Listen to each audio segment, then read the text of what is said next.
आज हमको क्या जानना है, वेटलैंड्स के बारे में जानना है कि आर्द्र भूमियां क्या होती हैं।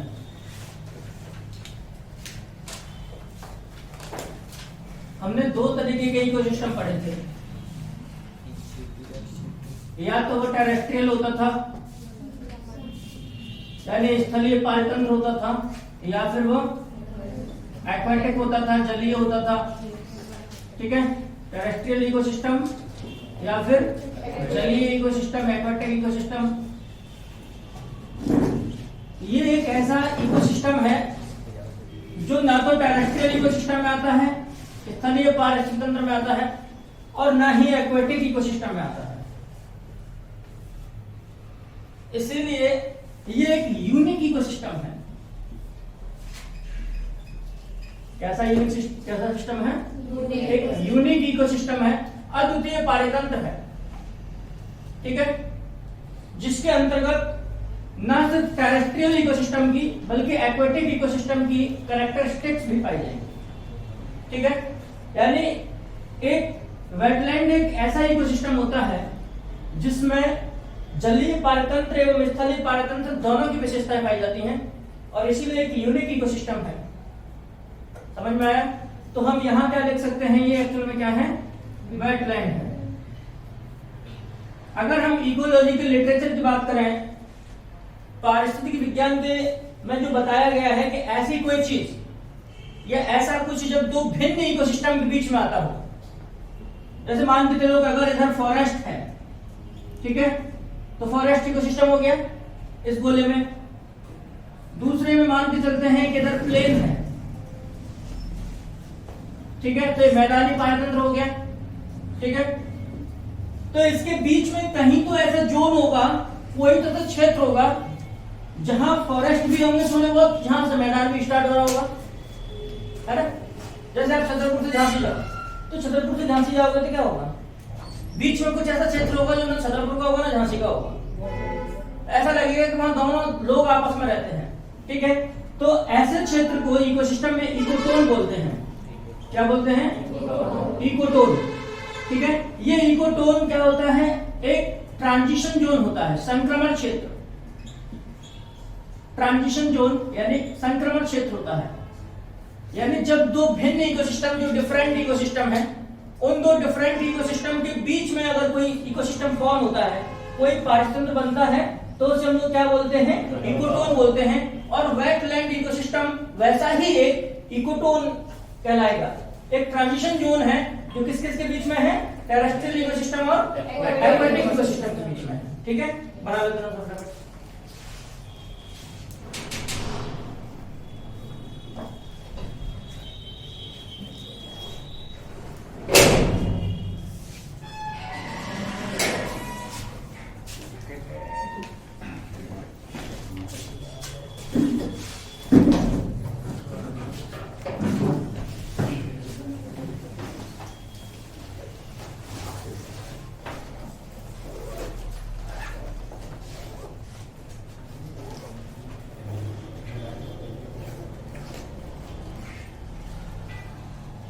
आज 3 फरवरी हो गया, 4 नहीं हुआ है, 4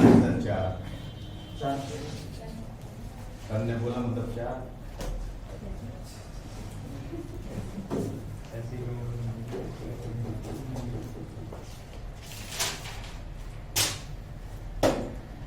ये सवाल यूपीएससी के अन्य एग्जाम में, मतलब सिविल सेवा वाले को छोड़ के हर किसी न किसी एग्जाम में हर साल आता ही है। कभी एनडीए में, कभी सीडीएस में, कभी इसमें, कभी उसमें, कभी सीएपीएफ में आता रहता है कि इकोटोन क्या है। इकोटोन क्या है? Ecotone is a transition zone between two different ecosystems. ठीक है, और wetland follow this condition, that's why wetland can be also called as ecotone.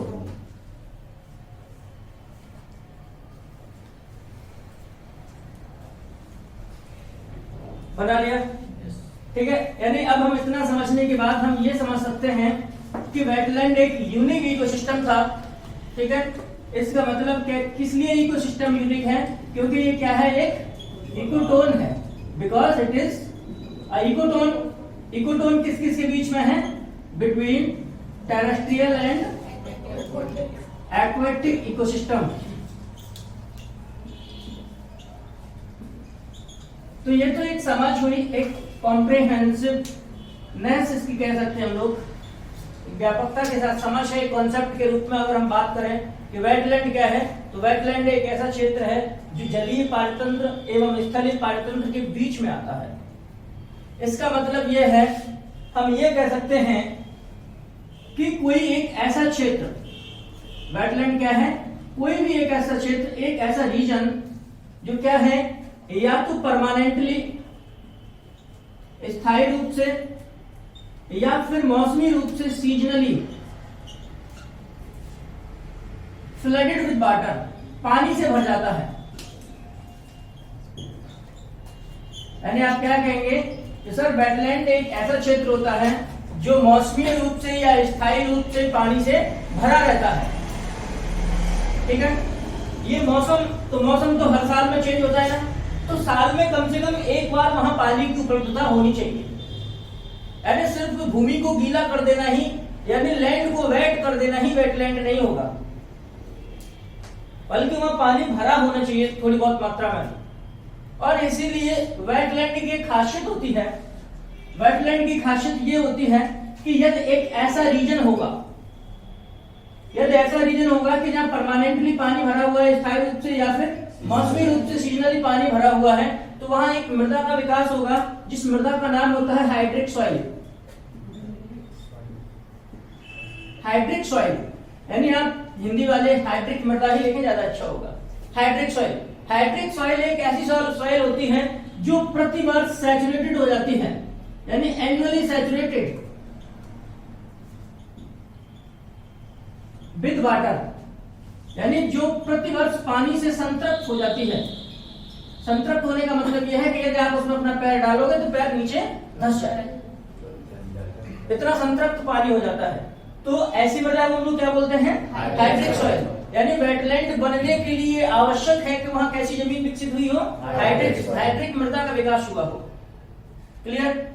अगर जहां हाइड्रिक सॉइल पाई जाएगी तो सिंपल सी बात है कि वहां पर जो वेजिटेशन होगी, जो वनस्पति होगी, उस वनस्पति का टाइप भी हाइड्रोफाइट होगा।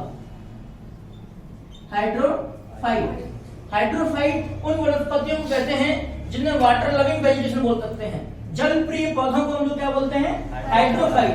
कभी कभी सिंपल एग्जाम में पूछा जाता है हाइड्रोफाइट उगते हैं तो जलीय क्षेत्रों में या फिर आर्द्र भूमियों में। क्लियर है? अब आप सोच रहे होंगे सर परमानेंटली अगर पानी से भरा रहता है तो फिर हम समुद्र को वेटलैंड क्यों नहीं मान लेते? तो समुद्र को वेटलैंड नहीं माना जा सकता क्योंकि एक्चुअल में वेटलैंड क्या है, एक इकोटोन है। वहां दोनों चीज होनी चाहिए। समझ में आया? हाँ, समुद्र के जो तटीय क्षेत्र होते हैं, जो कोस्टल एरियाज होते हैं, उन कोस्टल एरियाज को जरूर हम वेटलैंड के रूप में डेजिग्नेट कर सकते हैं, आर्द्र भूमि समझ सकते हैं। ठीक, आगे जाकर के इकोलॉजिस्ट क्या कहते हैं, आगे जाके कहते हैं कि अगर ऐसी विशेषताएं पाई जाती हैं तो हम ये बोल सकते हैं कि wetland is an ecosystem that consist of hydric soil and hydrophyte community या हाइड्रोफाइट वेजिटेशन कम्युनिटी। कहने का मतलब यह है कि आर्द्र भूमियां एक ऐसा पारितंत्र होती हैं जहां हाइड्रिक मृदा एवं हाइड्रोफाइट वनस्पति समुदाय पाया जाता है। क्लियर है इतनी बात? बना बराबर।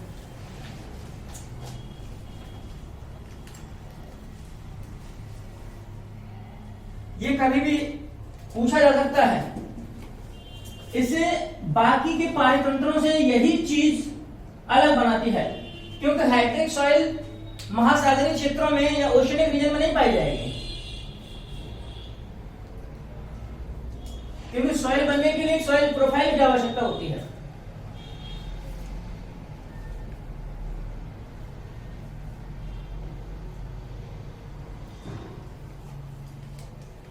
इसका मतलब ये भी है कि अब हम इसकी विशेषताएं डेजिग्नेट कर सकते हैं, विशेषताएं बता सकते हैं। कैसे? आप क्या कहेंगे कि ये एक इकोटोन होता है। क्लियर है? ये एक इकोटोन होता है इसीलिए ये यूनिक सिस्टम, एक यूनिक इकोसिस्टम का निर्माण करता है। यूनिक इकोसिस्टम इसलिए भी क्योंकि यहाँ आवश्यक रूप से नेसेसरली हाइड्रिक सॉइल पाई जाती है और इसीलिए यहाँ हाइड्रोफाइट वेजिटेशन भी पाई जाती है। ठीक, अब सोचते हैं कि क्या होगा।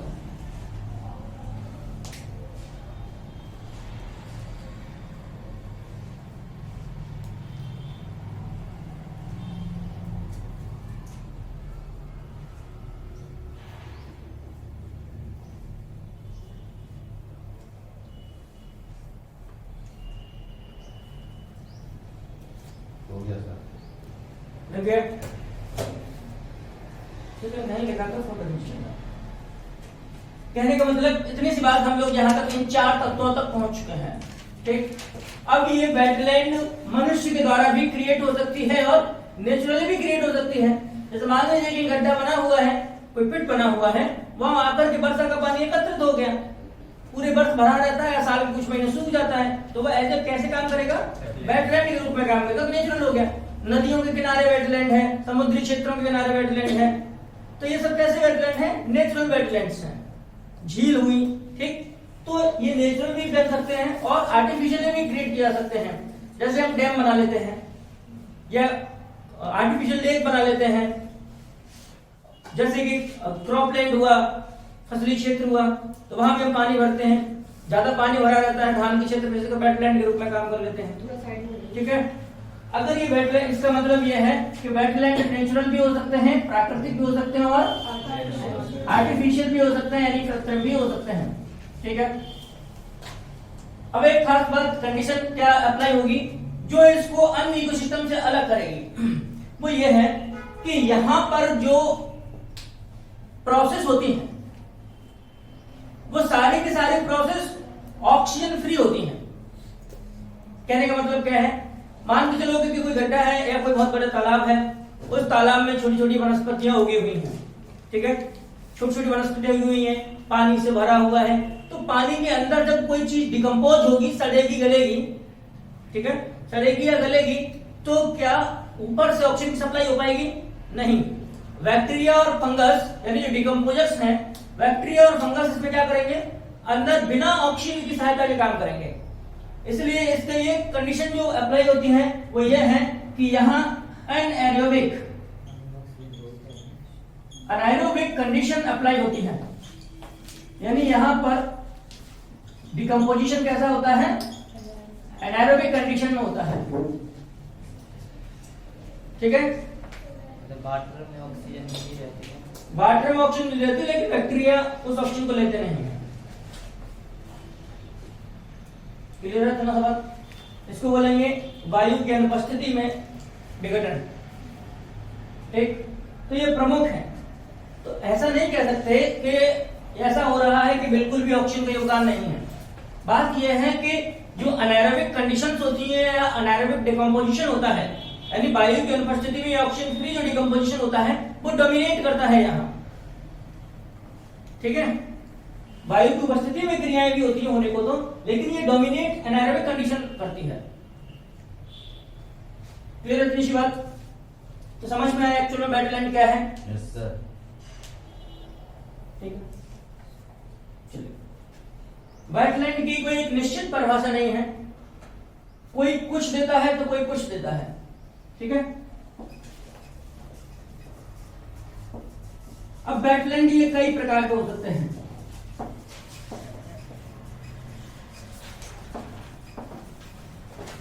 कैसे? मुख्य रूप से वेटलैंड के अंतर्गत हम 3-4 चीजें शामिल करते हैं। तो टाइप्स ऑफ वेटलैंड,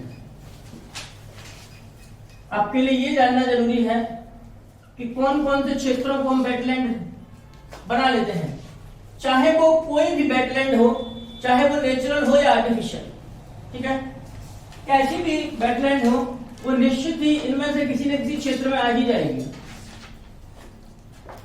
एक को बोलते हैं हम लोग स्वयं, हिंदी ना लिखे ज्यादा अच्छा है, स्वयं को स्वयं भी लिखे तो अच्छा है।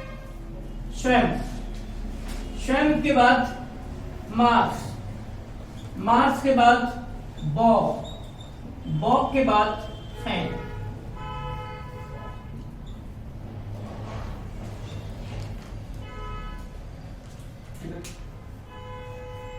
आप लोगों ने कभी पीट का नाम सुना? पीट, पीट, पीट ना, वो पीटना वाला पीट नहीं, PEAT, पीट। पीट क्या होता है? पीट मिट्टी यानी soil.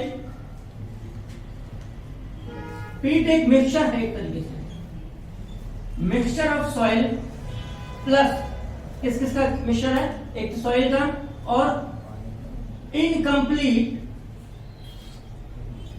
Incomplete decomposed organic materials, यानी अपूर्ण रूप से विघटित हुए कार्बनिक पदार्थों। पेड़ पौधों जो होते हैं उनकी जो पत्तियां गिर जाती हैं या वो सूख करके गिर जाते हैं, तो जब वो पूरी तरीके से विघटित नहीं हो पाते बल्कि कुछ न कुछ विघटन होने के लिए बचा रहता है, यानी बैक्टीरिया उसे पूरी तरह खाद खत्म नहीं करते, उसे टोटल इनऑर्गेनिक मैटर में चेंज नहीं करते हैं, बल्कि कुछ न कुछ ऑर्गेनिक मैटर बचा ही रहता है। तो जब ऐसे अवशेष होते हैं जो इनकम्प्लीट ऑर्गेनिक मटेरियल हैं, इनकम्प्लीट डिकम्पोज्ड ऑर्गेनिक मटेरियल होते हैं, तो उनको अगर हम मिट्टी को निकाल दें तो इन्हीं को पीट कहते हैं। और इसीलिए कोयले को, कोयला का एक प्रकार बनता है पीट कोयला। तो पीट कोयला का जो प्रकार बनता है वो इसी से बनता है कि वहां जो डिकम्पोजिशन है, जो अपघटन है जैव पदार्थों का या ऑर्गेनिक मटेरियल्स का, वो पूरी तरह नहीं हुआ है और न ही पूरी तरह वो मेटामॉर्फ हुआ है, रूपांतरित भी नहीं हुआ है। इसलिए वनस्पतियां उसमें ज्यादा पाई जाती हैं, वनस्पतियों के अवशेष ज्यादा पाए जाते हैं, क्योंकि पूरा कोयला बनता वनस्पतियों पर ही है, बायोजिनेशन में बनता है। अगर वो पूरी तरह फॉर्म हो जाती हैं, ताप और दाब टेम्परेचर प्रेशर ज्यादा होता है तो ठीक ठाक कोयला बन जाता है, ठीक है। लेकिन अगर वो अपनी प्रारंभिक अवस्था में कोयला फॉर्मेशन की में इनिशियल स्टेज में है तो वो पीट बनता है। इन सभी वेटलैंड में पीट पाया जाता है। इसलिए अगर हम वेटलैंड को पीट लैंड कहें तो कोई क्या बोल सकते हैं, उसे एक्सेजरेशन नहीं होगा, अतिशयोक्ति नहीं कह सकते, ठीक है। तो आप क्या बोलेंगे कि वेटलैंड की मुख्य विशेषता यह है कि वेटलैंड आवश्यक रूप से पीटलैंड होते हैं।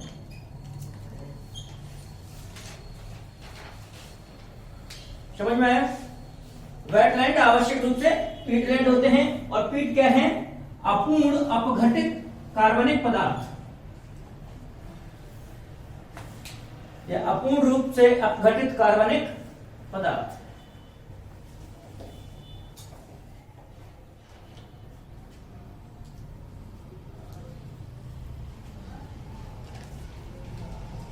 कोशिश करो कि आप कहीं एक खड्डा देखो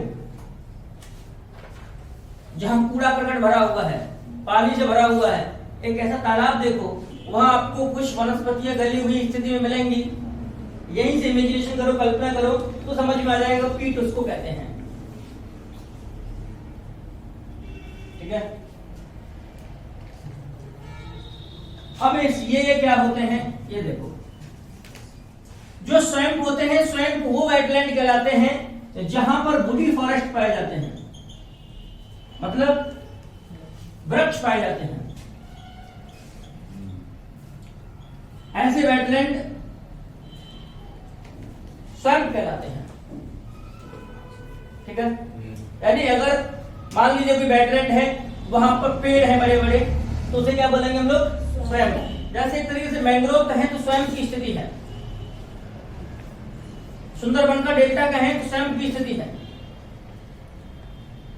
क्लियर है? मार्स वो क्षेत्र है जहां पर बुडी नहीं बल्कि छोटी छोटी झाड़ियां और घास पाई जाती हैं, हर्बेशियस प्लांट पाए जाते हैं।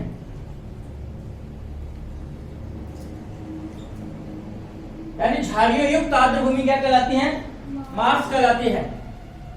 यानी जब भी आप जाएंगे किसी गीले क्षेत्र में तो आपको छोटी छोटी घास, छोटी छोटी झाड़ियां, कांटेदार या बिना कांटेदार मिल जाएंगी। ऐसे जो मार्सेस हैं विशेषकर नदियों के किनारे मिल जाएंगे आपको, यानी on the bank of reverse. देख लो नदियों के किनारे लंबे चौड़े पेड़ नहीं मिलेंगे, बहुत छोटे छोटे पेड़ मिलेंगे, बहुत छोटी छोटी वनस्पतियां मिलेंगी। ठीक है। बॉग क्या है? बॉग ये है जो मुख्यतः पीट से फिल है, यानी पूरी तरह पीट से भरा हुआ, फिल्ड विद पीट। इन सब में भी पीट पाया जाता है, लेकिन इसमें पीट की मात्रा ज्यादा पाई जाती है। क्लियर? और फैन क्या है? फैन एक ऐसी आर्द्रभूमि है जहां वाटर की सप्लाई अंडरग्राउंड होती है, अंडरग्राउंड वाटर से सप्लाई होती है। यानी कई क्षेत्र ऐसे हो सकते हैं, जैसे भोजताल है, भोजताल वेटलैंड में पानी कहां से आता है? कई जगह से आता है आने को तो, लेकिन भोजताल मुख्य रूप से तो ये फैन कंडीशन में कही जा सकती है, क्योंकि भोजताल में पानी नीचे से आता है, ये भोपाल में है। ठीक है, एकमात्र वेटलैंड है एमपी का, और आम का साइड भी है। ठीक है, जहां जल की आपूर्ति भूमिगत जल से होती हो, क्या बोलते हैं? फैन बोलते हैं। तो बाई चांस अगर कभी सवाल आ जाए कि निम्न में से कौन वेटलैंड है या वेटलैंड का हिस्सा नहीं है, तो आप कम से कम इतना जानते रहिए, स्वैम, मार्श, बॉग और फैन क्या है? वेटलैंड के टाइप्स हैं।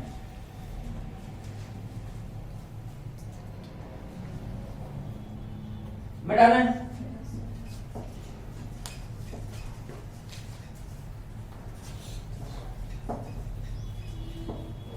देखो, वेटलैंड एक लंबा चौड़ा मामला होता है। और क्या कह सकते हैं वो?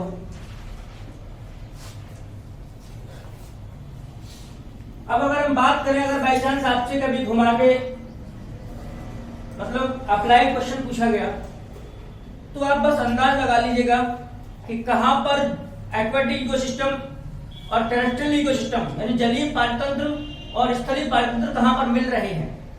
जैसे डेल्टा रीजन होते हैं, नदी का पानी जा रहा है, समुद्र का पानी है वहां, तो इधर एक स्थलीय क्षेत्र है आसपास, उसके बाद पानी का क्षेत्र है, समुद्र के तटीय क्षेत्र हैं, यानी जिन्हें बोलते हैं ना एस्चुरीज, ज्वार नदमुख बोलते हैं हिंदी में, वो एस्चुरीज भी वेटलैंड का पार्ट होती हैं। डेल्टा वेटलैंड के पार्ट होते हैं, झील वेटलैंड के पार्ट होते हैं, सॉरी वेटलैंड के पार्ट होते हैं।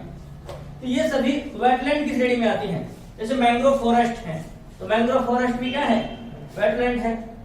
क्लियर है दूसरी बात? तो वेटलैंड क्या है, वेटलैंड की क्या विशेषताएं थी, हम लोगों ने ये समझ लिया। अब वेटलैंड हमको करते करते बहुत समय हो गया है, लेकिन हमको ये नहीं पता है कि अगर हम वेटलैंड को इतना इंपॉर्टेंस दे क्यों रहे हैं। भाई वेटलैंड को इतना इंपॉर्टेंस देने का क्या कारण है? आप सोच के देखो कि वेटलैंड को बायोडायवर्सिटी कंजर्वेशन से पहले अधिक इंपॉर्टेंस दिया गया। बायोडायवर्सिटी का कन्वेंशन 1992 में हुआ, ठीक है, और ये 1971 में ही रामसर कन्वेंशन हुआ था इस पर। इसका मतलब लोग बायोडायवर्सिटी की तुलना में इन वेटलैंड्स को अधिक इंपॉर्टेंस देते हैं। क्यों? देखो, ये वेटलैंड बहुत सारी सेवाएं हम लोग को प्रोवाइड कराते हैं, इनके बहुत सारे फंक्शंस होते हैं, ये इकोसिस्टम की सर्विस देते हैं। आप सोच के देखो, अगर किसी शहर के आसपास वेटलैंड है, लंबे चौड़े झील या तालाब बने हुए हैं, तो निश्चित ही उस शहर का ड्रेनेज सिस्टम, जो जल निकास व्यवस्था है, वो उस वेटलैंड में जाके कनेक्ट होती होगी, जुड़ जाती होगी, और बारिश का सारा पानी उस वेटलैंड में जाके भर जाएगा। तो फ्लड कंट्रोल करने में इनकी महत्वपूर्ण भूमिका होती है, नंबर 1। ठीक है, इसलिए इनको नेचुरल फ्लड कंट्रोलर बोला जाता है। हैदराबाद, चेन्नई, मुंबई, इन 3 और यहां तक कि बेंगलुरु, इन 3 शहरों में बाढ़ के जो कारण हैं वो मुख्य रूप से ये है एनक्रोचमेंट ऑफ वेटलैंड्स। लोगों ने वेटलैंड को भी हैबिटेबल लैंड में चेंज कर दिया है, आवासीय भूमि में चेंज कर दिया है, वहां बड़ी बड़ी बिल्डिंग्स बना ली गई हैं। जब बिल्डिंग्स बना ली जाएंगी तो पानी का फ्लो कहां होगा, किस डायरेक्शन में होगा, कुछ पानी को नहीं पता है। जब ऐसा होगा तो बाढ़ वाली स्थिति आएगी, फिर चिल्लाएंगे गर्भन फ्लड आ गई। जबकि सच बात यह है कि जब वेटलैंड चिल्ला रही थी तो तुमने नहीं सुना था। ठीक है, तो प्राकृतिक रूप से ये बाढ़ को रोकने का काम करते हैं, नंबर 1। दूसरी बात यह है, हम और आप सभी जानते हैं कि जो पोर्टेबल वाटर है या ड्रिंकिंग वाटर में क्राइसिस लगातार हो रहा है। क्राइसिस इतना ज्यादा हो गया था कि चेन्नई तो सूखा झेल भी चुका है ड्रिंकिंग वाटर का। बाकी इंडिया में बहुत सारा पानी है, लेकिन उस वाटर का हम ऑप्टिमम यूटिलाइज नहीं कर पाते, अनुकूलतम उपयोग नहीं कर पाते हैं। कारण क्या है कि जिन क्षेत्रों में पानी है वहां वाटर का कोई मैनेजमेंट नहीं है, और इंडिया का जो क्लाइमेटिक कंडीशन है वो इस तरीके से है कि कहीं पानी बहुत ज्यादा है तो कहीं बिल्कुल भी नहीं है। तो सच बात यह है कि हमको एक नेशनल वाटर ग्रिड बना करके पानी का डिस्ट्रीब्यूशन वाटर डेफिशिएंट क्षेत्रों में, यानी जहां पानी नहीं है उन क्षेत्रों में कर देना चाहिए, और हमको वेटलैंड बचा के रखना चाहिए। आप सोच के देखो कि यदि किसी शहर में वेटलैंड है तो निश्चित रूप से बारिश का जो थोड़ी बहुत बारिश का पानी होगा वो कहां जाएगा? वेटलैंड में जाएगा। वेटलैंड सीधे जमीन से जुड़ी हुई है, अगर ऐसा है तो पानी इनफिल्ट्रेट होगा, नीचे जाएगा, उसका अंतर स्पंदन होगा, तो जो वाटर ग्राउंड होगा, जो वाटर टेबल होगा, जल स्तर ऊपर उठेगा, तो कम से कम ड्रिंकिंग वाटर का क्राइसिस नहीं आएगा। इसका मतलब क्या है कि ये वाटर लेवल को ऊपर बढ़ाते हैं। दूसरा काम। तीसरा, कुछ लोग बहुरूपीय टाइप के होते हैं, ठीक, वैसे ही जीवधारी भी होते हैं। वो चाहते हैं कि मन करे तो मैं जमीन पर आ जाऊं और इच्छा हो तो पानी में लेट के आ जाऊं। तो ऐसे प्रकार के जीव सिर्फ स्थलीय क्षेत्र में नहीं मिल सकते, टेरेस्ट्रियल में नहीं मिल सकते, और केवल एक्वेटिक रीजन में नहीं मिल सकते। वो वहीं मिलेंगे जहां क्या होगा, दोनों चीजें मिल जाएंगी। तो वो कहां आएंगे फिर? वेटलैंड की तरफ। इसका मतलब है कि हाँ, यूनिक काइंड ऑफ बायोडायवर्सिटी पाई जाती है, एक विशेष प्रकार की जैव विविधता पाई जाती है। तीसरी बात, अगर अगली बात करें हम लोग, तो पॉल्यूशन कंट्रोल में काम करती है, क्योंकि जब वाटर जाता है नीचे तो वाटर प्यूरिफाई होकर जाता है। अगर आपने कभी साइंस की बुक्स में पढ़ा होगा तो बताते थे कि 4 घड़े ले लो, 4 घड़े में मिट्टी भर लो, नीचे फिर कॉटन लगा लो, ऊपर से पानी को निचोड़ने दो, तब जाकर के क्या होगा, पानी स्वच्छ हो जाएगा एकदम। आप सोच के देखो, आप तो 4 घड़े से काम चला लिया, वेटलैंड की गहराई जमीन के अंदर, जमीन में तो काफी हो जाएगी ऐसे, तब वाटर टेबल में पानी पहुंचेगा। तो वाटर प्यूरिफायर की तरफ भी काम करते हैं, पॉल्यूशन कंट्रोल करते हैं।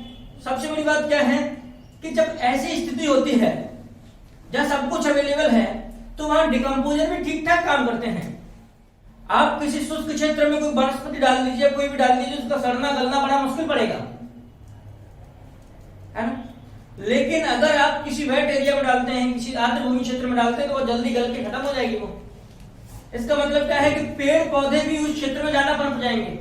क्यों? क्योंकि जो ऑर्गेनिक मैटर होता है, जो कार्बनिक पदार्थ होते हैं, वो डिकम्पोजर यानी अपघटनकर्ताओं के जरिए इनऑर्गेनिक मैटर में चेंज हो जाते हैं, और इनऑर्गेनिक मैटर को पौधे इस्तेमाल कर लेते हैं। समझ में आया? हम लोग दिखाने ले जाते हैं लोगों को, क्या दिखाने ले जाते हैं, चलो चलो झील का हम सैर करके आते हैं। तो रिक्रिएशनल एक्टिविटीज, मनोरंजक गतिविधियां प्रदान करती हैं। इनके बहुत सारे फंक्शंस हैं। और बायोडायवर्सिटी कंजर्वेशन कैसे किया जाए, इस बात के लिए लेबोरेटरी भी है, एक प्रयोगशाला के रूप में भी काम करते हैं। तो वेटलैंड मल्टी फंक्शनल है, इसके बहुत सारे काम होते हैं। इसीलिए वेटलैंड को बचाना बहुत जरूरी है, क्योंकि यदि वेटलैंड चले गए तो आप सोच के देखो कि कम से कम वो जीव तो चले ही जाएंगे जो दोनों क्षेत्रों में रहना पसंद करते हैं, वो तो पूरी तरह समाप्त हो जाएंगे। आप वेटलैंड के एरिया में देखोगे तो तरीके के पेड़ मिलेंगे आपको, different kinds of vegetation species you may find there. Clear है? तो वेटलैंड के बहुत सारे फंक्शंस होते हैं, ठीक। ये फंक्शंस आप खुद से लिखने की कोशिश करना। चलिए अब देखते हैं कि ये वेटलैंड इतनी महत्वपूर्ण है, तो सबसे ज्यादा खतरा भी किससे हो रहा है? वेटलैंड को जो सबसे ज्यादा खतरा हो रहा है वो आर्टिफिशियल एक्टिविटीज है, एंथ्रोपोजेनिक एक्टिविटीज, मानव की गतिविधियों की वजह से हो रहा है। कैसे? हमने वेटलैंड के ऊपर रोड बना दिया, बिल्डिंग खड़ी कर ली, वेटलैंड को समाप्त कर लिया, उसे क्रॉपलैंड में चेंज कर लिया, फसल उगाने लगे हम वहां पॉल्यूशन बहुत सारा कर दिया है। तो विभिन्न प्रकार के खतरे हैं जो मानव के द्वारा हैं विशेषकर। ठीक है, वेटलैंड्स का एक लंबा चौड़ा योगदान है और इसलिए शायद मेरे ख्याल से 2017 में यूपीएससी मेंस में पूछा गया था वेटलैंड्स क्या होते हैं, इनके महत्व को बताइए और भारत की कौन सी वेटलैंड्स हैं जो मॉन्ट्रैक्ट रिकॉर्ड में शामिल है। ठीक है, वेटलैंड एक ऐसा हॉट टॉपिक है जहां से न सिर्फ यूपीएससी बल्कि स्टेट पीएससी भी जबरदस्त तरीके से पूछते हैं। हमको पता नहीं होता है कि ये टॉपिक कहां से लिया गया है, लेकिन वास्तव में वो सवाल यहां से आते हैं। ठीक है, क्योंकि जब आप झील याद करोगे वेटलैंड सारी की सारी 42 की 42, तो उन्हीं झील में से कोई ना कोई पूछ ली जाएगी। क्लियर? अब हम डालते हैं कि जो वेटलैंड को बचाने के प्रयास शुरू से ही होने लगे थे। ठीक, और उन प्रयास वो तब कल्माइनेशन पे पहुंचे, अपनी सर्वोच्च स्थिति में तब पहुंचे जब 2 फरवरी 1971 को ईरान का एक रामसर शहर है जो कैस्पियन सागर के तट पर है। ठीक है, इस कैस्पियन सागर के तट पर जो रामसर शहर है, वहां क्या हुआ, एक कन्वेंशन किया गया, एक सम्मेलन आयोजित किया गया और वहां एक कन्वेंशन पर साइन किया गया। उसी कन्वेंशन को हम लोग क्या बोलते हैं? Ramsar convention. क्लियर है? तो 2 फरवरी 1971 को क्या हुआ था? रामसर कन्वेंशन, वेटलैंड को बचाने के लिए Ramsar convention on wetlands of international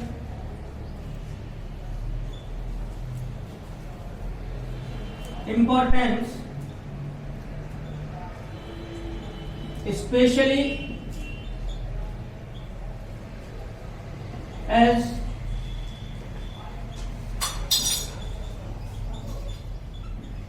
waterfowl habitat। ये इसका ऑफिशियल नाम है। इंग्लिश वाले, हिंदी वाले भी इंग्लिश में लिखें इस नाम को कम से कम। ठीक है, शॉर्ट में बोल देते हैं इसको हम रामसर कन्वेंशन। रामसर अभिशमय, या फिर बोल देते हैं वेटलैंड कन्वेंशन, आर्द्र भूमि अभिशमय।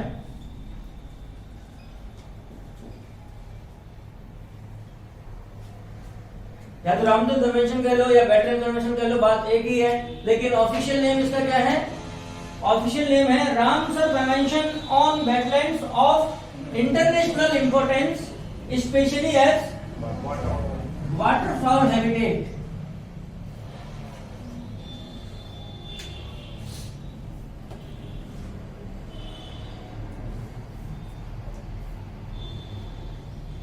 ठीक है, इसको शुद्ध हिंदी में लिखने की कोई आवश्यकता नहीं है।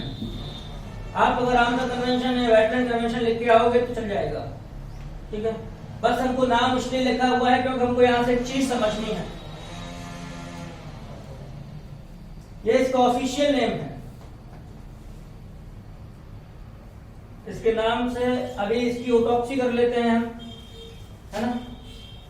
ऑटोप्सी के बाद जैव चिकित्सीय परीक्षण, जिंदे को अगर कोई लाइव ऑर्गेनिज्म है, कोई जीवित जीव है, उसको चीर फाड़ करके बीमारी का पता लगाना, उसको बोलते हैं ऑटोप्सी।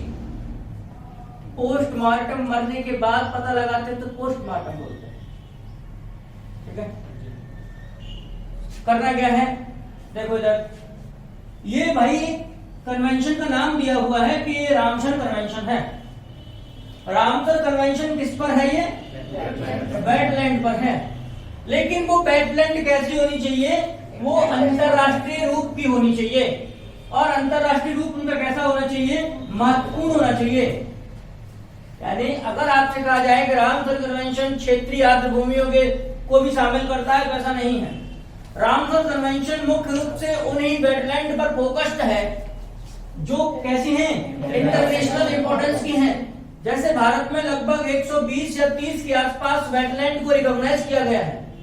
यानी भारत में वेटलैंड की अगर संख्या हम लोग देखें तो कम से कम 130 आर्द्र भूमियां हैं भारत में, लेकिन भारत की 130 आर्द्र भूमियों में से सिर्फ और सिर्फ 42 वेटलैंड्स को ही रामसर साइट घोषित किया गया है। तो इसका मतलब क्या समझ में आया कि जो रामसर कन्वेंशन है वो सभी प्रकार के आर्द्र भूमियों से संबंधित नहीं है, रीजनल रूप से, क्षेत्रीय रूप से, वो उन्हीं आर्द्र भूमियों पर फोकस है जो कैसी है, इंटरनेशनली इंपोर्टेंस रखती हैं, जिनका अंतरराष्ट्रीय महत्व है। ऐसा हो सकता है कि बाद में इन 130 को भी शामिल कर लिया जाए, बाकी जो बची हुई है उनको भी शामिल कर लिया जाए, लेकिन रामसर कन्वेंशन के तहत उनको तभी शामिल किया जाएगा जब कॉन्फ्रेंस ऑफ पार्टी, जब कॉप को ये लगेगा, क्या लगेगा कि ये बाकी के वेटलैंड भी कैसी हैं, इंटरनेशनली इंपोर्टेंट हैं, अंतरराष्ट्रीय रूप से उनका महत्व है, तभी इनको शामिल किया जाएगा। ठीक है। अगर आपसे ये पूछा सवाल जाए कि वेटलैंड्स को रामसर कन्वेंशन में किस आवास के रूप में दर्शाया गया है, तो आवास कौन सा है, वाटरफॉल। क्या कहते हैं वाटरफॉल? क्या है वाटरफॉल? वो जीव हैं, वो ऑर्गेनिज्म हैं जो पानी के ऊपर तैरते हैं।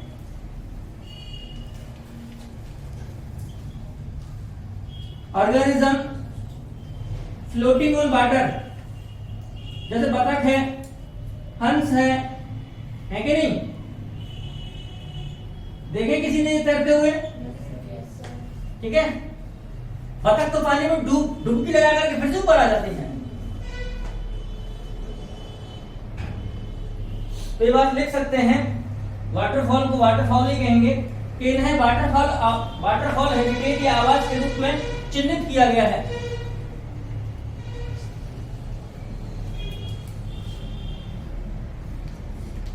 अगर हिंदी वाले लाइन लिखना चाहें तो लिख लें कि रामसर कन्वेंशन आर्द्र भूमियों को रामसर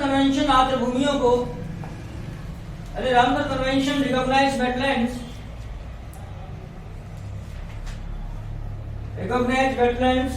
एज वाटरफाउल हैबिटेट।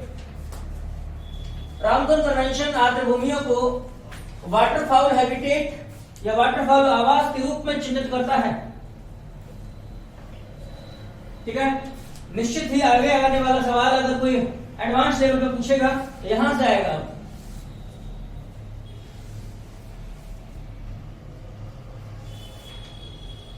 आप सोच के देखो, जब ये रामसर कन्वेंशन किया गया था, जब मिलान में लोग जुड़े थे तो सिर्फ 18 देशों के भागीदार यहां आए थे, सिर्फ और सिर्फ। जब 18 लोगों ने 2 फरवरी 1971 को उसमें साइन किया, कन्वेंशन को स्वीकार कर लिया गया। इसीलिए कंडीशन भी बहुत कम रखी गई थी। कहा था कि 18 देशों ने जिन्होंने साइन किया है, अगर उन देशों में से कोई 7 देश भी इसको रेटिफाई कर देते हैं, समझ में आ रहा है ना, पहले साइन करते हैं उसके बाद रेटिफाई, अगर इसको 7 देश भी अनुमोदित कर देते हैं तो ये लागू हो जाएगा। क्लियर है? तब 18 देश थे, लेकिन आज इसके मेंबर कितने हो चुके हैं, कितने पार्टीज हैं? 171 इसमें पार्टीज हैं। इसमें रामसर कन्वेंशन। ठीक है, तो लिखें आगे। बोल नहीं रहे हैं, इधर बोर्ड में देखना है।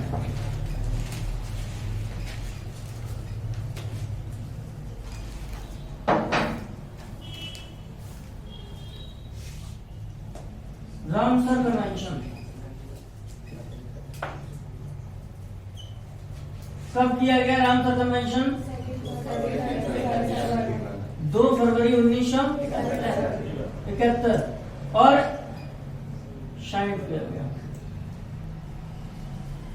इसी डे को मेमोराइज करने के लिए या कमेमोरेट करने के लिए ही, यानी यादगार बनाने के लिए ही हम लोग क्या करते हैं, वर्ल्ड वेटलैंड डे मनाते हैं। ठीक है, यानी 2 मार्च लिख सकते हैं यहाँ, 2 मार्च दिस डे वी सेलिब्रेट, हम सेलिब्रेट करते हैं। क्या सेलिब्रेट करते हैं? WWD, वर्ल्ड वेटलैंड डे मनाते हैं। कब? 2 फेब को। समझ में आया? तो आर्द्र भूमि दिवस 2 फरवरी को ही क्यों मनाते हैं, बता दिए। ठीक है। फर्स्ट वर्ल्ड वेटलैंड डे कब मनाया गया था? इन 1997 1997 में पहला आर्द्र भूमि दिवस मनाया गया था।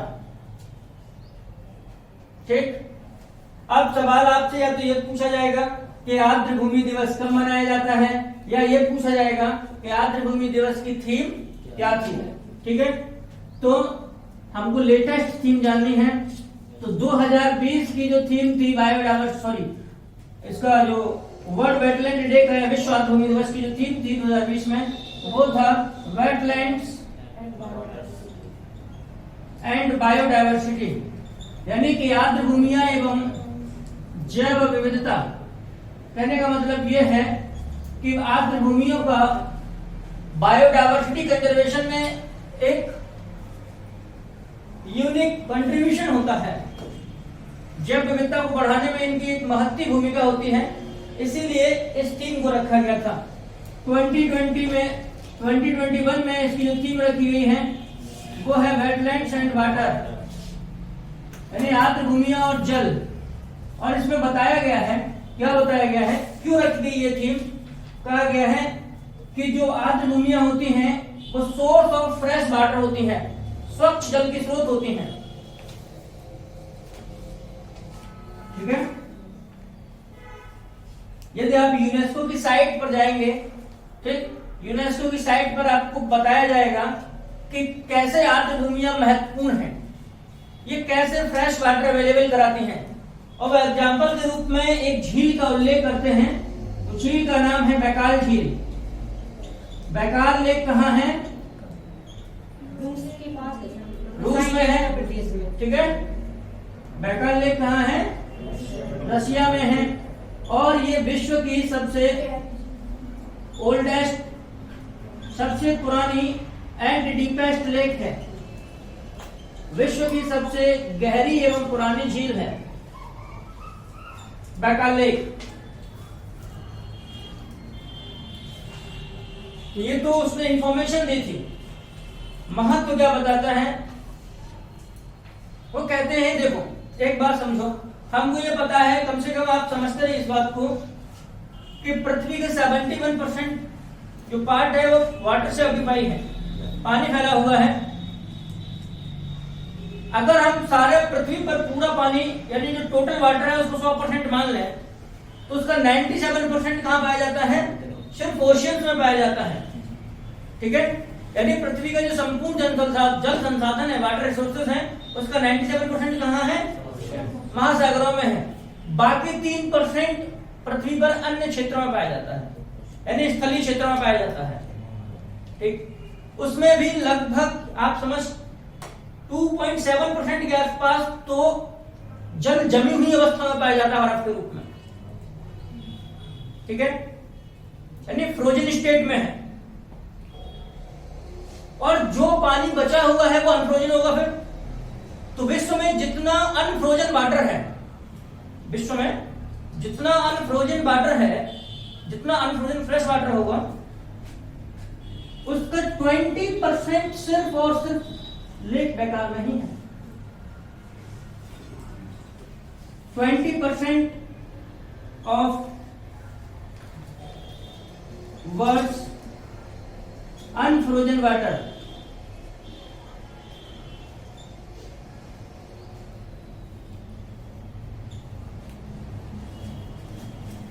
यानी पृथ्वी पर जो द्रव अवस्था में जो पानी पाया जाता है, एक्चुअल में लिक्विड स्टेट में जो पानी है, उसका 20% सिर्फ कहां पाया जाता है? बैकाल झील में पाया जाता है। लेकिन लोग बैकाल झील को भी नहीं छोड़ रहे हैं। ऐसा इसलिए है कि अगर आप इस मैप में देखोगे तो बैकाल झील यही है कहीं, ठीक है, बैकाल झील यहां है। इस बैकाल झील पर इतना प्रभाव पड़ा है, एक कजाकिस्तान और उज्बेकिस्तान की सीमा पर एक अरब सागर है। अरब सागर और बैकाल लेक क्लाइमेट चेंज होने की वजह से जो हो रहा है, टेम्परेचर लगातार बढ़ रहा है। तापमान बढ़ने की वजह से इन दोनों ही इन झीलों में, अरब सागर तो सागर नहीं है, एक में झील है, उसका नाम सागर है, ठीक है। तो जो अरब सागर है, इस अरब सागर का क्षेत्रफल लगातार सिकुड़ रहा है। ठीक वैसे ही बैकाल लेक का क्षेत्रफल भी लगातार सिकुड़ रहा है। कहने का मतलब यह है कि यदि हमने क्लाइमेट चेंज को समय रहते कंट्रोल नहीं किया, टाइमली कंट्रोल नहीं किया, तो निश्चित रूप से हमारे जो मुख्य वेटलैंड है वो खतरे में आ जाएंगे और हमारे पास फिर जल संकट की स्थिति और पैदा हो जाएगी। इसीलिए वेटलैंड को बचाना जरूरी है, क्योंकि वेटलैंड के कारण हम लोग वाटर क्राइसिस से बच सकते हैं। बच तो नहीं सकते, लेकिन सेवियर वाटर क्राइसिस यानी एक बहुत दुखद भरी स्थिति वाला जब जल संकट आएगा तो उससे बच सकते हैं यदि हमने वेटलैंड बचाए तो। इसीलिए 2021 की थीम क्या रखी गई है? Wetland and water. क्लियर है इस बात? चलिए लिख ली। खैर अब हम बात करते हैं आगे। 2 फरवरी 1971 को इस पर साइन हुए। उसके बाद क्या हुआ कि 7 जो पार्टीज थी were needed to ratify for implementation, यानी इसके लागू होने के लिए कितने पार्टीज का अनुमोदन होना जरूरी था? 7। तो 18 देशों ने ये साइन किया था, उसमें से 7 अगर इसको रेटिफाई कर देती हैं तो होगा क्या, ये लागू हो जाएगा। और इसको फिर रेटिफाई कर दिया गया बाद में, तो हुआ क्या कि ये इंप्लीमेंट हो गया, यानी इफेक्ट में आ गया। तो इफेक्टिव कब से हुआ इसका? 21 दिसंबर 1975, 1975 से ये प्रभाव में है। और इंडिया ने इसे ज्वाइन कब किया? इंडिया इसका संस्थापक नहीं था। इंडिया ज्वाइन इन 1982, 1982 में इंडिया ने इसे ज्वाइन किया था। डेट महीना सब याद करने की आवश्यकता नहीं है, बस ये याद रखो, बहुत है। क्लियर है?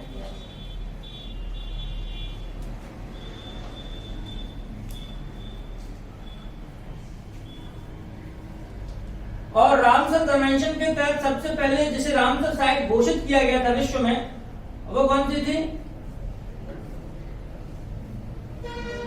लगभग विश्व में टोटल जो रामसर साइट है वर्तमान में लगभग 2500 के आसपास है, ठीक है।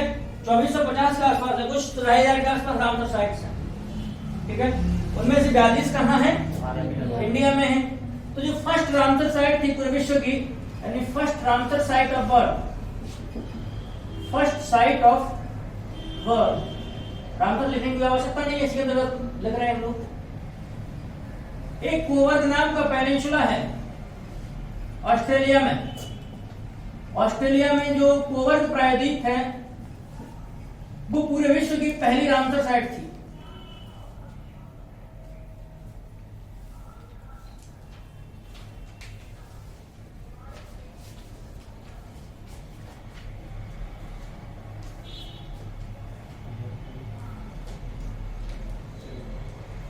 ठीक है।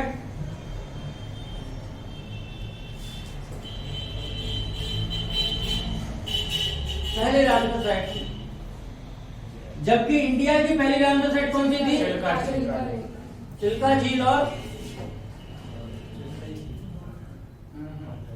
चिल्का नहीं,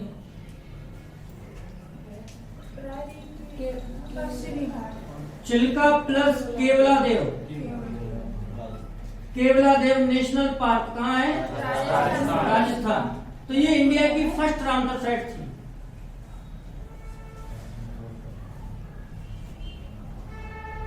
समझ में आया? कब शामिल हुई है? 1952 में तो इंडिया ने साइन किया था।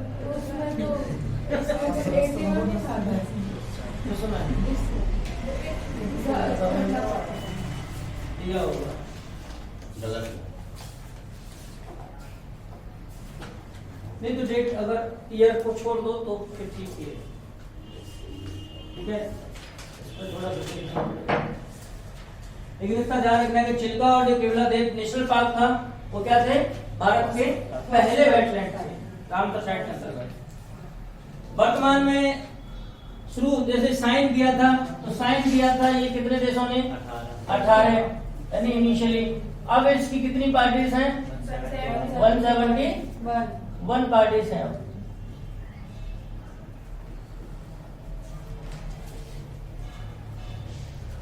171 पार्टीज।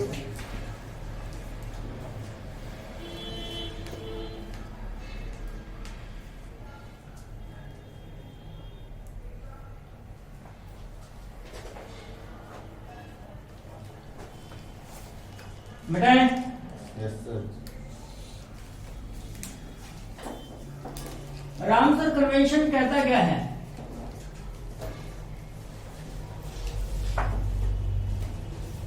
रामसर कन्वेंशन कहता है कि हमको वेटलैंड्स को इस तरीके से मैनेज करना है कि हम उनका वाइजफुल एवं सस्टेनेबल यूज कर पाए।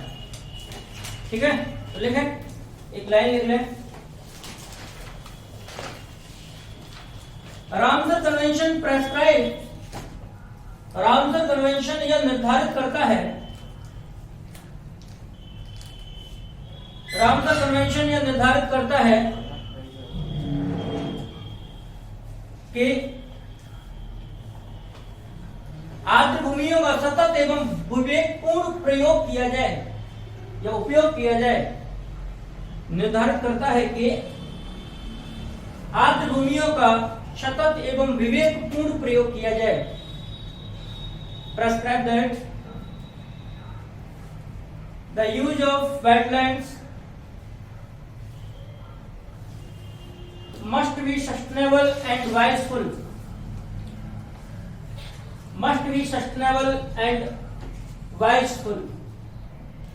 ठीक है,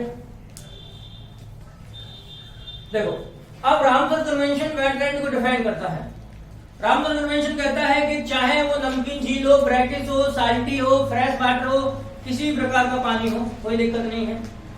ठीक, या फिर इतनी सब चीजें हैं तो ही वेटलैंड मान लेंगे, या चाहे वो पीटलैंड हो, चाहे वो बॉग हो, चाहे वो फैन हो, चाहे वो स्वैम्प हो, चाहे वो मार्श हो, वही वेटलैंड है।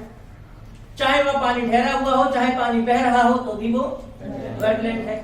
और समुद्रों का वह तटीय क्षेत्र वेटलैंड कहा जाएगा जहां निम्न ज्वार की स्थिति में पानी 6 मीटर से अधिक ऊंचाई तक ना आता हो।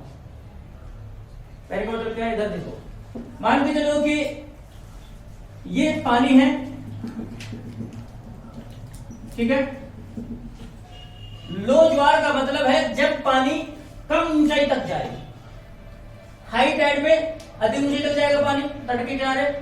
लो टाइड की स्थिति में, निम्न ज्वार की स्थिति में पानी कम ऊंचाई तक पहुंचेगा। ठीक है, ज्वार का मतलब है कि समुद्र के पानी का तट की ओर आगे बढ़ना। ठीक है, यानी फॉरवर्ड मूवमेंट टुवर्ड कोस्ट। अगर लो ज्वार की स्थिति में, लो टाइड की स्थिति है और पानी की गहराई अगर 6 मीटर से कम है, यानी लो टाइड आए और पानी की गहराई मान के चलो, मान लेते हैं कि लो टाइड का लेवल यही है, यहीं तक आया था पानी, तो इसके अंदर की 6 मीटर की जो जमीन है ये वेटलैंड कहलाएगी। इसको भी हम लोग वेटलैंड में शामिल कर सकते हैं। लेकिन 6 मीटर से पानी अगर कहीं और गहरा है तो वो वेटलैंड की श्रेणी में नहीं रखी जाएगी। क्लियर है इतनी बात? तो रामसर कन्वेंशन में इतना सा कहा गया है वेटलैंड के बारे में कि वेटलैंड क्या होती है। बाकी डिफाइन नहीं किया गया, उसने ये बताया है कि राम के कौन कौन से क्षेत्र वेटलैंड मान लिए जाएंगे। बाकी वेटलैंड क्या है वो तो वही था जो हमने बताया था। हाइड्रिक सॉइल होता है, हाइड्रोफाइट होता है, एनारोबिक कंडीशन उसमें प्रवेश करती हैं, ये सब वेटलैंड है। इकोटोन होता है। क्लियर है इस बात? ठीक है, तो हम लोगों ने क्या देखा, रामसर कन्वेंशन किस पर फोकस करता है ये देख लिया। आगे अब एक चीज लिखा है,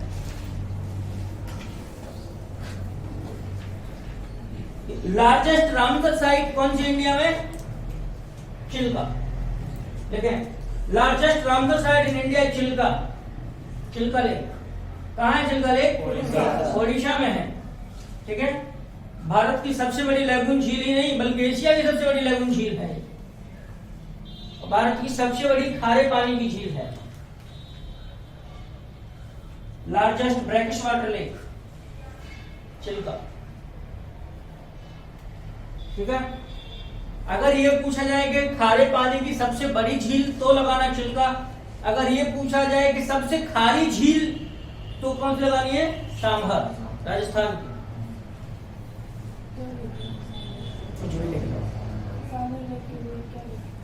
most salty lake of India, largest salty lake Chilka. नाम ही सांबर है सारी। क्लियर है इतनी सी बात? जबकि स्मॉलेस्ट कौन सी है? हिमाचल प्रदेश की रेणुका। ठीक है, हिमाचल प्रदेश की जो रेणुका वेटलैंड है वो स्मॉलेस्ट है।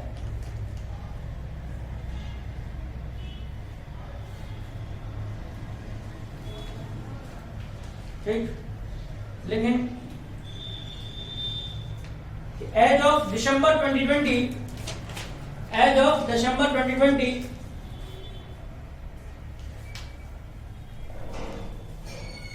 यानी दिसंबर 2020 तक भारत में अब रामसर स्थलों की संख्या, the number of Ramsar sites stands eight 42, 42 है। रामसर साइट्स की संख्या कितनी है इंडिया में? 42 है। क्लियर है? Okay.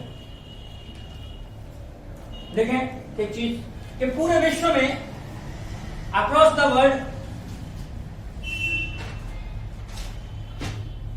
across the world UK has maximum Ramsar sites. पूरे विश्व में यूनाइटेड किंगडम में सबसे ज्यादा रामसर साइट्स हैं। ब्रैकेट में ले लेना 175 साइट्स हैं। 175 175। क्लियर है इतना था? ओके। देखो दिसंबर 2019 तक क्या था? भारत में 27 वेटलैंड थी। कितनी थी? 27 वेटलैंड्स थी, जिसमें से 27 में कौन सा था? सुंदरवन।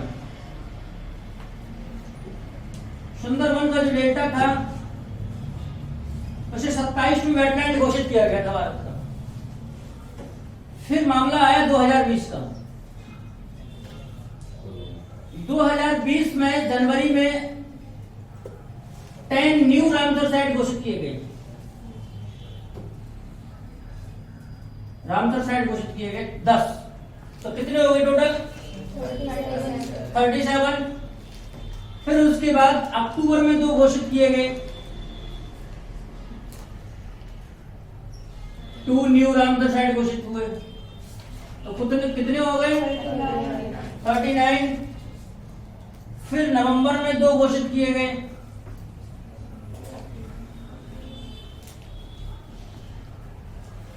RS का मतलब रामसर साइट। फिर उसके बाद 1 दिसंबर में घोषित किया गया 1 न्यू रामसर साइट।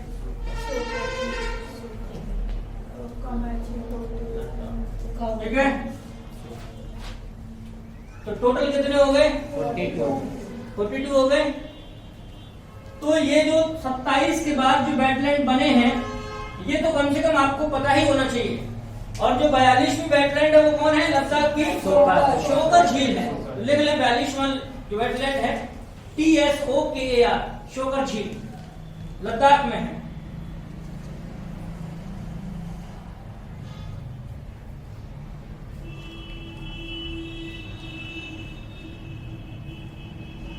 ठीक है, नवंबर में जो 2 घोषित किए गए थे उनमें से एक था लुनार झील महाराष्ट्र की। लिख लो, क्वेश्चन नहीं। लुनार झील महाराष्ट्र की। और दूसरा था सूर सरोवर या कीठम लेक। सूर सरोवर या कीठम लेक, आगरा, यूपी। ठीक है, हमारे घर से 10 किलोमीटर की दूरी पर।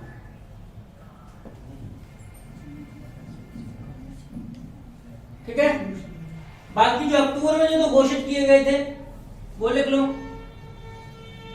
एक एक है कंवरताल बिहार में, कंवरताल बिहार में, कहीं खबरदार मिल जाएगा, ठीक है। दूसरा है आसन, आसन कंजर्वेशन रिजर्व, ये यूपी में है, उत्तराखंड, ठीक है। तो आसन वेटलैंड कहाँ है? उत्तराखंड में। तो कम से कम ये वेटलैंड याद रखना, जो नवीनतम घोषित किए गए हैं, कोई भी पूछ जा सकती है इनमें से, बाकी याद करना पूरे जरूरी है।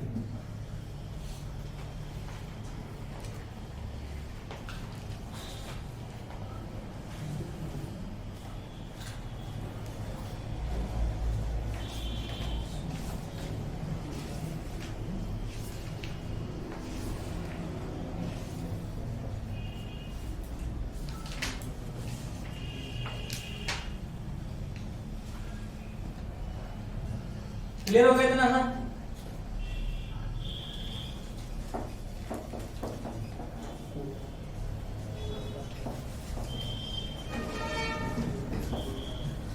अगला देखें, इस रामसर साइड पे क्या है कि जो कुछ आर्द्र भूमियां हैं, वो जो वेटलैंड है वो अधिक थ्रेटेड स्थिति में है, संकटग्रस्त स्थिति में पहुंच गई है। तो ऐसी आर्द्र भूमियां जो अंतरराष्ट्रीय महत्व की तो हैं, रामसर साइट्स तो हैं, उन्हें रामसर साइट लिस्ट में शामिल भी किया गया है, ठीक है। जैसे मान के चलो ये रामसर साइट की लिस्ट हो पूरी, रामसर कन्वेंशन के तहत ये पूरी लिस्ट बनाई गई है। इसमें से जो कुछ साइट्स हैं, वो साइट्स पर जो थ्रेट है वो बहुत ज्यादा है, यानी क्या बोल सकते हैं कि डिग्री ऑफ थ्रेट है वो क्या है? ज्यादा है, इनको खतरा ज्यादा है, विशेषकर मानवीय गतिविधियों के कारण। या तो वहां उनका विनाश हो रहा है, ठीक है, या विनाश मतलब या तो विनाश हो चुका है, या हो रहा है, या होने वाला है, ठीक है। मानव की वैज्ञानिक गतिविधियों के कारण या मानवीय प्रभाव के कारण जिन आर्द्र भूमियों का विनाश या तो हो चुका है, या हो रहा है, या होने वाला है, उन गतिविधियों, उन रामसर साइट्स की एक अलग से उनको चिन्हित कर दिया जाता है, इस लिस्ट में ही अलग से चिन्हित कर देते हैं, ठीक है। और एक रिकॉर्ड बनता है, उसको बोलते हैं लोग मॉन्ट्रैक्स रिकॉर्ड। ये प्री में भी पूछा गया, मेंस में भी पूछा गया। तो मॉन्ट्रैक्स रिकॉर्ड क्या है? मॉन्ट्रैक्स रिकॉर्ड और कुछ नहीं है बल्कि रामसर साइट की जो लिस्ट होती है उसी में से उन साइट्स को चिन्हित करके एक रिकॉर्ड बना लेते हैं, और उसी को क्या बोलते हैं?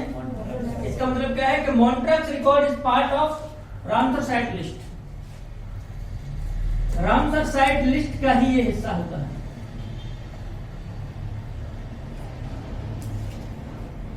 जिसके अंतर्गत उन आर्द्र भूमियों का ब्यौरा रखा जाता है जिनका या तो विनाश हो रहा है, या हो चुका है, या होने वाला है, विशेषकर किसकी वजह से? मानवीय गतिविधियों की वजह से। क्लियर है? वो है मॉन्ट्रैक्स रिकॉर्ड।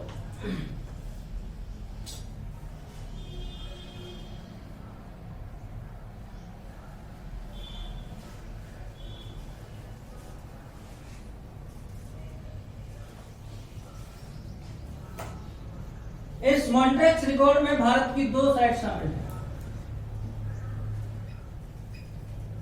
मॉन्ट्रैक्स की स्पेलिंग देख लेना ठीक से।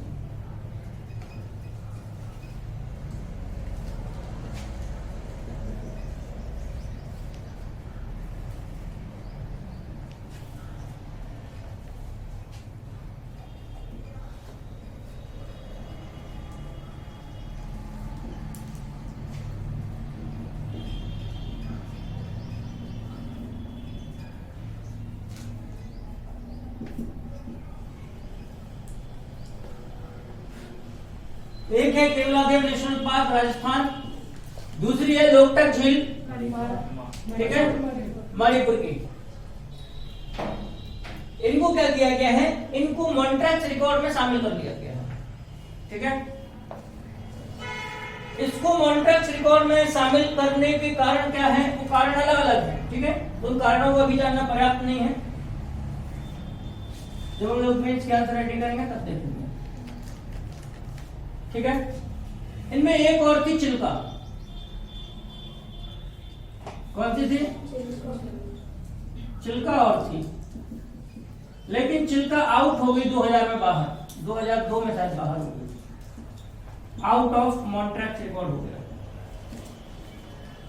अगर आपसे ये पूछा जाए कि भारत की कितनी रामसर साइट्स को मॉन्ट्रैक्ट रिकॉर्ड में शामिल किया जा चुका है, कितनी हुई है, 3 हुई है, जिनमें से एक बाहर निकल आई है, मतलब इसका जो खतरा था चिल्का लेक पर वो अब कम हो गया है, क्लियर है।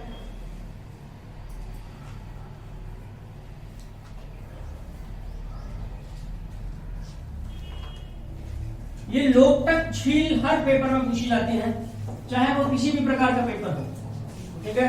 ये लोकटक झील इतनी इंपॉर्टेंट होती है, इतनी महत्वपूर्ण होती है, क्यों, क्योंकि लोकटक झील न सिर्फ एक वेटलैंड है, बल्कि ये अपने फ्लोटिंग नेशनल पार्क के लिए जानी जाती है।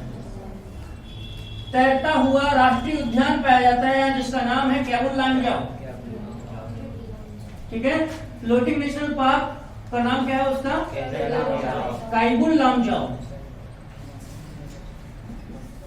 नेशनल पार्क, ठीक है। काइबुल लामजाओ यहाँ ये होता है। एक्चुअल में हुआ क्या है कि जो झील है, इस झील का जो पानी है, पानी के ऊपर क्या है कि जो वनस्पति है वो वनस्पतियों की, सड़ी गली वनस्पतियों की परत बन गई है, सड़ी गली वनस्पतियों की परत बन चुकी है। वही परत मिट्टियों से, मिट्टी वनस्पति समेत तैरती है पानी पर। जैसे आप क्या करें, आप बहुत सारी वनस्पतियां ले लें, उनको कूड़ा करकट ले लें, थोड़ी बहुत मिट्टी मिला लें और उनको आप मतलब कॉम्पैक्ट कर लें, संगठित कर लें, फिर पानी में छोड़ दें, तैरने लगेगा, तैरने लगेगा नहीं लगेगा, ठीक है। तो ठीक वैसे ही यहाँ भी तैरती हैं ये। तो उस तैरती हुई, जो तैरता हुआ जो भू क्षेत्र है, तैरता हुआ जो ऑब्जेक्ट है, उसको फुंडी कहा जाता है। क्या कहते हैं, फुंडी। यानी ये तैरता हुआ क्यों है, ड्यू टू फुंडी, फ्लोटिंग मटेरियल।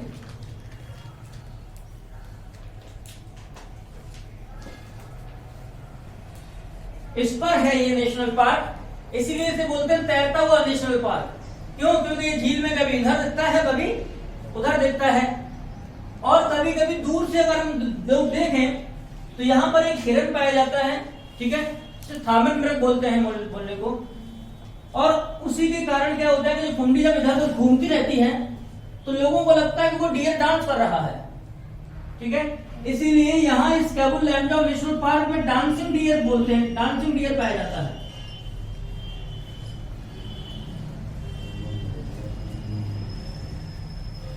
तो समझ में आया,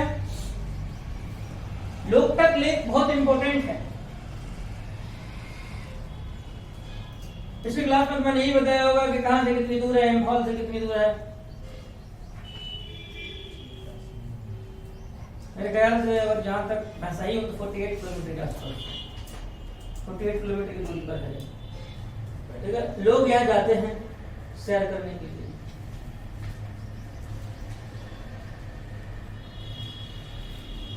दो मॉन्ट्रैक्ट रिकॉर्ड में साइट्स हैं,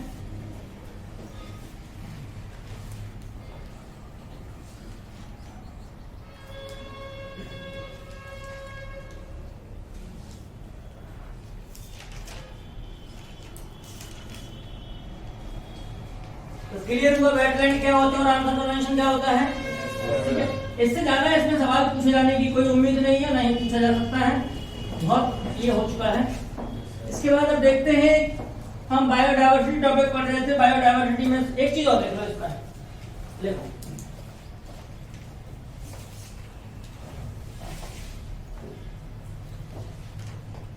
कि रामसर कन्वेंशन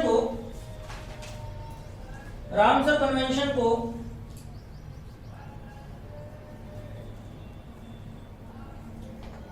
6 अंतरराष्ट्रीय संगठन सहायता प्रदान, मुख्य रूप से सहायता प्रदान करते हैं।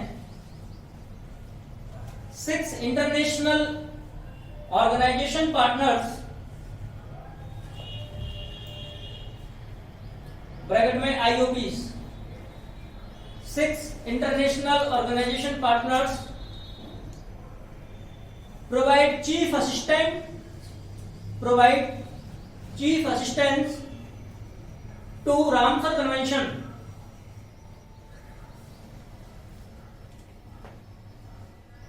ठीक है, जिनमें से एक तो क्या है IUCN, नंबर 1 पे लिख लें IUCN,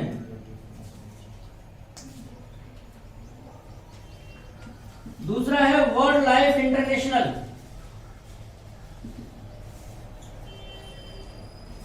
तीसरा है वेटलैंड इंटरनेशनल। ध्यान रखें, वेटलैंड इंटरनेशनल रामसर कन्वेंशन के तहत स्थापित नहीं हुआ है, पहले से स्थापित है, ये हुआ है बाद में हुआ, ठीक है, वेटलैंड इंटरनेशनल।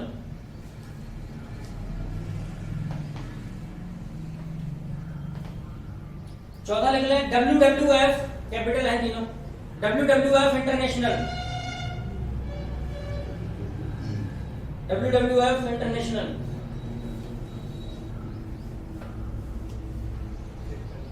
ठीक, एक और लिख लें, पांचवा ये है international water management institute, IWMI बोलते हैं इसे,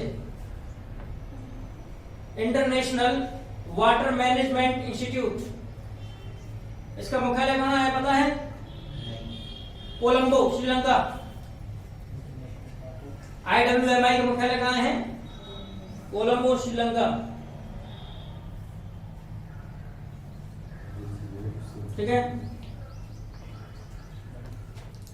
एक और है, शायद 6वां है, wild foul and wetland trust, wild foul and wetland trust, ये मुख्य रूप से सहायता प्रदान करते हैं रामसर कन्वेंशन को काम करने के लिए,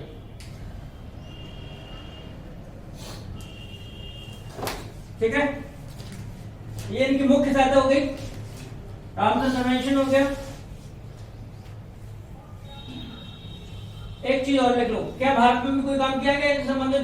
तो किया गया है, देखें पॉइंट करके लिख लो, ठीक। Conserving the wetlands in India,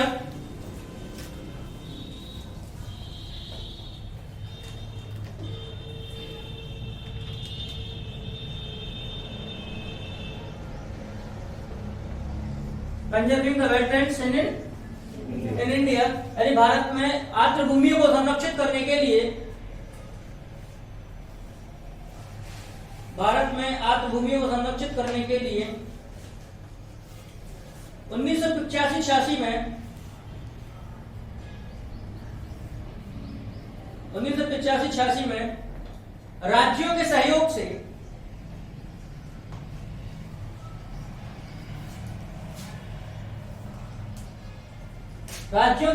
से national wetland conservation and management programme NWCMP शुरू किया गया। क्या लिखा हम लोगों ने? Conserving the wetlands in 1985-86, in 1985-86 with the cooperation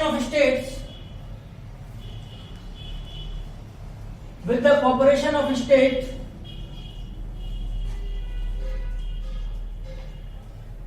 national wetland conservation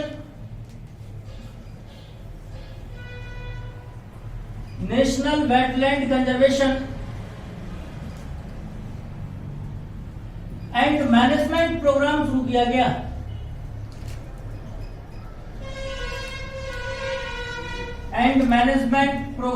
किया गया।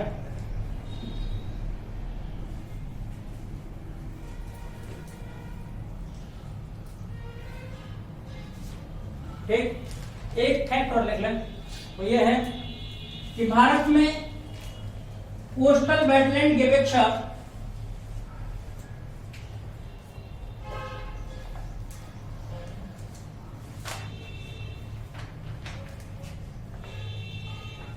inland wetlands in India,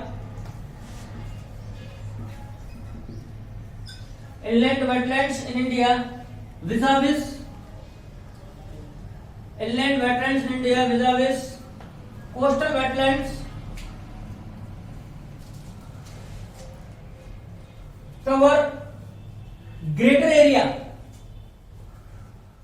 यानी भारत में जो इनलैंड वेटलैंड्स हैं यानी अंतःस्थलीय आर्द्रभूमि है वो तटीय आर्द्रभूमि की तुलना में अधिक पाई जाती हैं।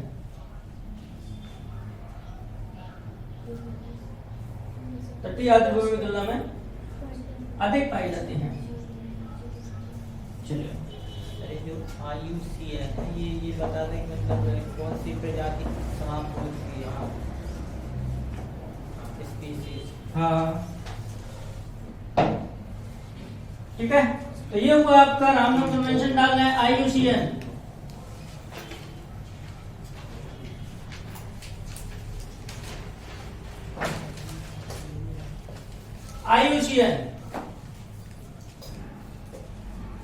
IUCN को नॉर्मली हम लोग बोलते हैं यानी कि इनफॉर्मली अनौपचारिक रूप से अगर उसे बोलते हैं तो कोई भी आपको जो प्रोफेसर होगा या किसी डिबेट में सुनाने वाले व्यक्ति होंगे तो आपसे वो कहेंगे IUCN नाम ले लेंगे या फिर बोलेंगे वर्ल्ड कंजर्वेशन यूनियन। तो इसका दूसरा नाम क्या है? वर्ल्ड कंजर्वेशन यूनियन यानी विश्व संरक्षण संघ। ठीक है, इसकी फुल फॉर्म क्या है?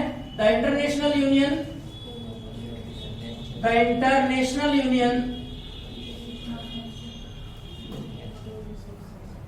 For conservation of nature. ठीक है,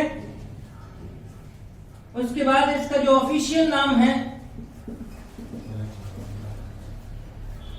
ऑफिशियल नाम में IUCN के बाद नेचर के बाद एंड नेचुरल रिसोर्सेज होते थे ना बस।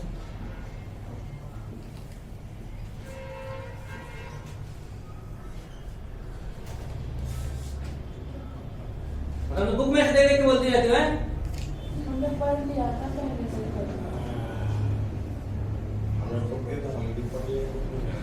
आप लोग तो पढ़ के आए। हाँ बिल्कुल पढ़ के आया था। ठीक है, क्या है? सर MP की जो महावीर मछली राष्ट्रीय मछली है उसको नाम विलुप्त घोषित कर दिया इसी संस्था ने।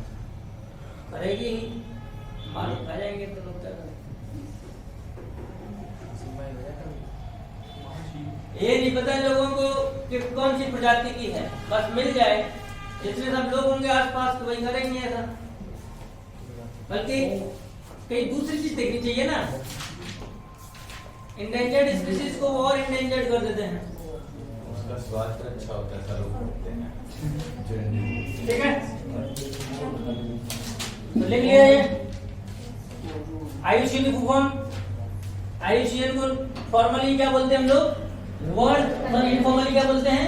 World conservation union. औपचारिक अनौपचारिक रूप से, औपचारिक रूप से ये बोलते हैं, आधिकारिक रूप से ये बोलते हैं। ठीक है, तो आप कंफ्यूज मत होना कभी भी कि ये सिर्फ और सिर्फ नेचर को बचाने का ही काम करता है, बल्कि नेचुरल रिसोर्सेज के सस्टेनेबल यूज पर भी फोकस करता है।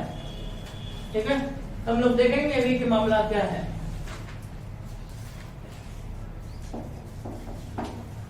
यानी इसका जो ऑफिशियल नेम है वो क्या है? International union for conservation of nature and natural resources. ठीक है, एक्चुअल में क्या हुआ कि यूनेस्को की स्थापना कब हुई थी?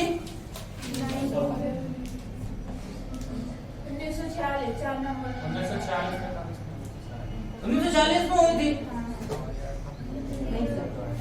तो सब भूल भाल गए। पढ़ाया था ना मैंने, बड़ा एंटीसाइड यूनेस्को बताया होगा। 1950 लेकिन IUCN की स्थापना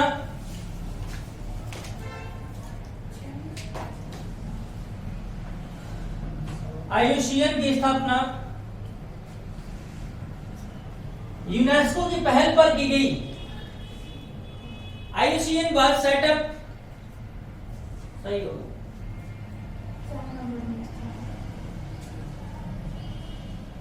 ठीक है। IUCN की स्थापना यूनेस्को की पहल पर की गई, यानी IUCN वाज सेटअप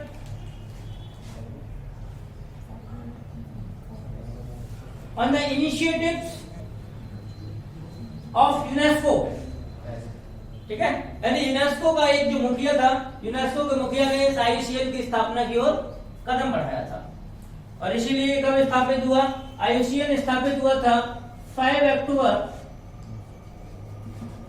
1948 को। और यूनेस्को का मुख्यालय कहाँ है? पेरिस में।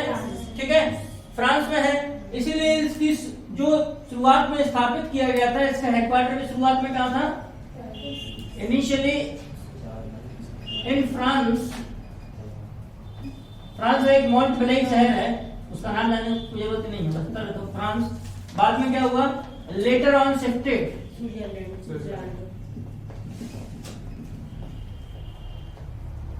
Eight Gland in Switzerland.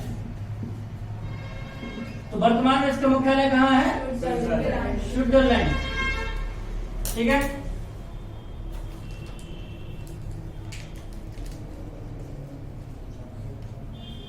एक चीज और, पर्यावरण को बचाने के लिए अलग से स्थापित किया जाने वाला यह पहला संगठन है। ठीक है, लेकिन it is the first environment conservation organisation over the world या अक्रॉस द वर्ल्ड। पूरे विश्व भर में पर्यावरण को बचाने के लिए सबसे पहला संगठन है। ठीक है, और एक बात और है, it is largest environment network. यह सबसे बड़ा पर्यावरणीय नेटवर्क भी है फॉर कंजर्वेशन, बचाने के लिए। क्यों? क्योंकि इसकी जो मेंबर्स है वो कितने पता है? मेंबर्स इसकी 1400 हैं। तो आप सोच सकते हैं कि देश, पूरी दुनिया में 1400 देश तो है नहीं है।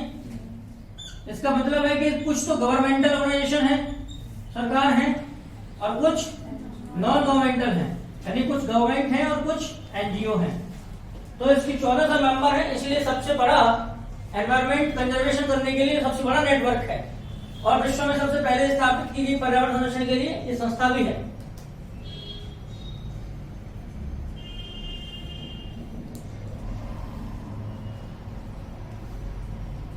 बेटा दें, तो पता चला कि IUCN क्या है?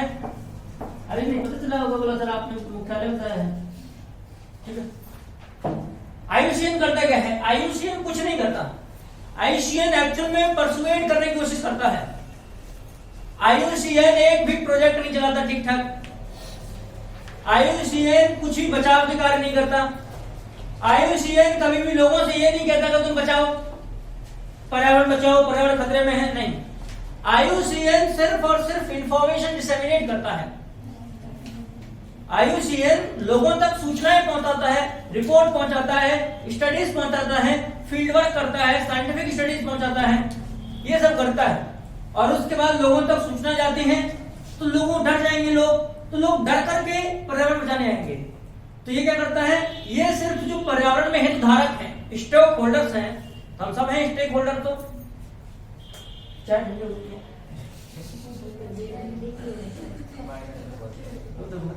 कितने स्वार्थी हो कि चाय तक नहीं बताते मुझे। याद है कि बताएंगे फिर यार मन लग गया पर। ठीक है, करता क्या है कि एक्चुअल में इन्फ्लुएंस करने की कोशिश करता है स्टेक होल्डर्स को। वो खुद कभी नहीं कहता कि चलो आओ हम बचाते हैं पर्यावरण, नहीं। कहेंगे देखो तुम्हें खतरा है, बाकी तुम्हारी मर्जी। कुल मिला के बात यही है। तो लेकिन IUCN does not itself mobilize. IUCN does not itself mobilize the people to conserve the nature. IUCN स्वयं प्रकृति को बचाने के लिए लोगों का गतिशीलन नहीं करता।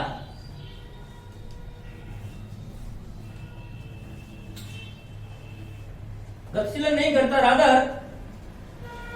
It disseminates information. It disseminates the information regarding the threats and conservation status of nature to nature. Threats and conservation status to nature. बल्कि यह प्रकृति के संरक्षण की स्थिति और उस पर मंडरा रहे खतरों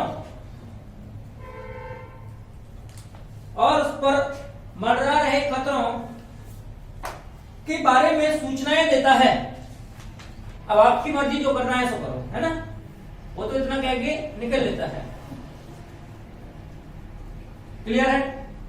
अब इसका जो मुख्य काम है वो क्या है, इसका काम क्या, ये इसका सॉरी फोकस एरिया है वो क्या है, काम तो मैंने देख लिया।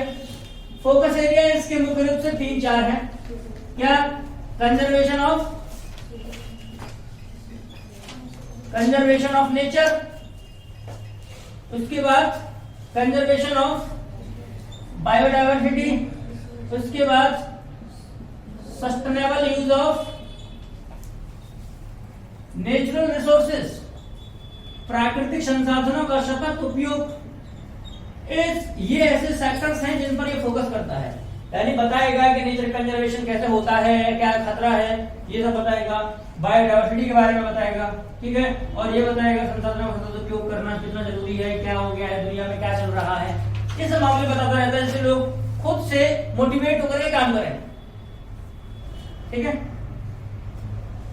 इसीलिए तो पॉवर्टी जो एलिमिनेशन के कार्यक्रम होते चलाता है, पॉवर्टी एलिमिनेशन कार्यक्रम चलाता है, लेकिन फोकस करता है poverty elimination,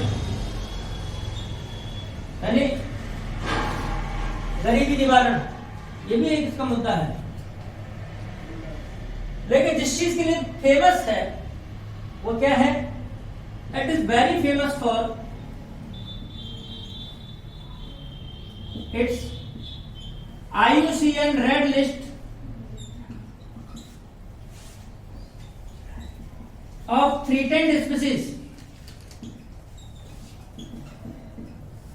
It is very famous for IUCN Red List of threatened species. यह अपनी संकटग्रस्त प्रजातियों के संबंध में